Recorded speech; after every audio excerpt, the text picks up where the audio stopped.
сәлем тағдырлар арнасының тыңдармандары, менің каналыма қош келдіңіздер. Маған тіркеліп лайк басуды ұмытпаңыздар. Мен Көкшетау өңірінің қызымын. Үйде 2 қыз және жалғыз ініміз бар. Әпкем менен 6 жас үлкен. Ата-анам зейнетақыға қарап отырған жандар. Әпкем мектеп бітірген соң оқуға түсе алмай, облыс орталығына жұмысқа тұрды.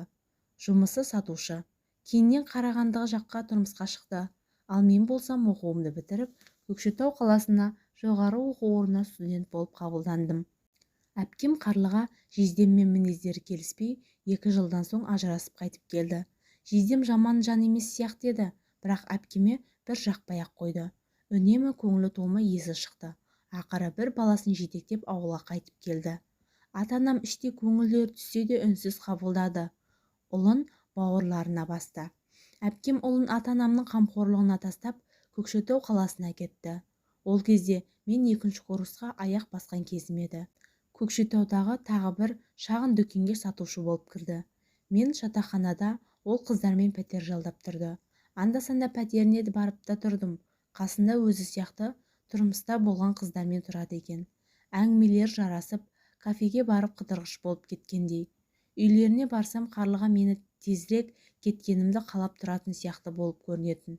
Үнемі қолыма ақша мен азық-түлік ұстатып, сау бол деп шығарып салуға асық еді. Бұрынғыдай емес, өзі де әленіп әдемі киініп, шаш үлгісін де өзгертіп үлгеріпті.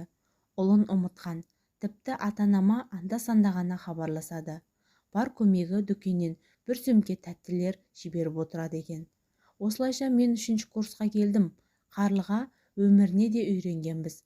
Бір күні Қарлыға 2 баласы бар азаматқа тұрмысқа шығатынын айтты.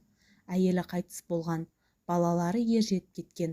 Болашақ жездемнің Қарлығадан 10 жас үлкен екен. Әпкемнің 2-ші рет отбасы құру бақытына ие болғанына іштей қуанып жүрдім. Енді мен жатақханада шығып, Қарлыға әпкемнің қолында тұратын болдым. Әпкем дүниеге бір ұлды әкелді. Үй жайы бар, жездеміз де жайлы адам. Өзімнен өзі жұмысына барады. Теледидарын қарап, анда-санда ақырын ғана әңгімесін айтып отыра беретін. Балалары да ержеткен, ақылды, артық жас отбасын мазаламайды. Жездеміз вақтылық жұмысқа істейді. Айына 1 рет Астана қаласына жұмысқа кетеді. 10 күннен соң қайтып келеді. Мен өз бақытымды кездестіріп тұрмысқа да шықтым. Қазір Көкшетау қаласында ата-енемен бірге тұрамын. Енем көп сөйлей бермейтін сабырлы жан. 2 жыл болды. Қант диабет ауруына шалдыққан, науқастанып жүр. Үйде болғаннан аурухана төсегіне таңылғаны көп. Ал атам болса зейнетақы шықса да бір мекемеде күзет қызметкері болып жұмыс жасайды. Үлкен жер үйіміз де бар. Күйеу банк саласында жұмыс істейді. Өзім 2 баламен үйде отырмын. Мені мазалайтын соңғы бір кезде үлкен проблема бар. Ол Қарлыға әпкеммен менің қайнатамның ара қатынастары. Ел біле ме, білмей ме? Мен ашықта анық білемін десем де болады. Бірнеше рет көзімде жеткен. Енем ауруханада жатқан кезде Қарлыға әпкем де біздің үйге әр нәрсені сылтауратып келгіш болып алады. Жездем вақтылық жұмысына кеткенде атам сол үйде құтты қонағы, үйге де қонбай қалады. Қайда болатынын сестем де білмегенсіп жүремін. Күйеуіме айтуға еш батылым бармайды. Тіпті қорқамын. Ал әпкемді бір рет сөзге тартып көрмекші болып едім. Қарқылдап күліп әзілге айналдырып, құдашадан құр қалған атады деп өз алдына бет алды сөйлейді. Енем ештеңе білмейді және білмесе екен деп тілеймін.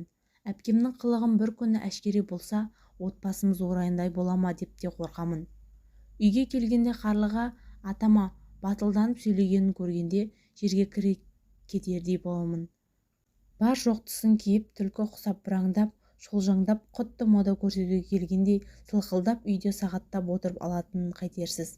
Туған әпкем қылығын ата-анама да айтуға батылым жетпейді. Тіпті бір ағайындардың тойында менің атама жабысып билегенін көргенде жер болдым.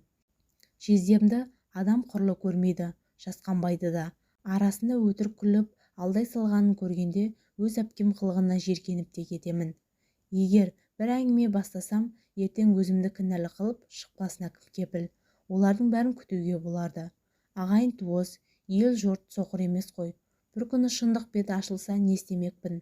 жездеме де жаным ашиды. Бұл сұмдықты ұлдар білсе, қарлығаны бір күнде тұрғызбасы анық. Ал күйеуім білсе не боларын кім білсін.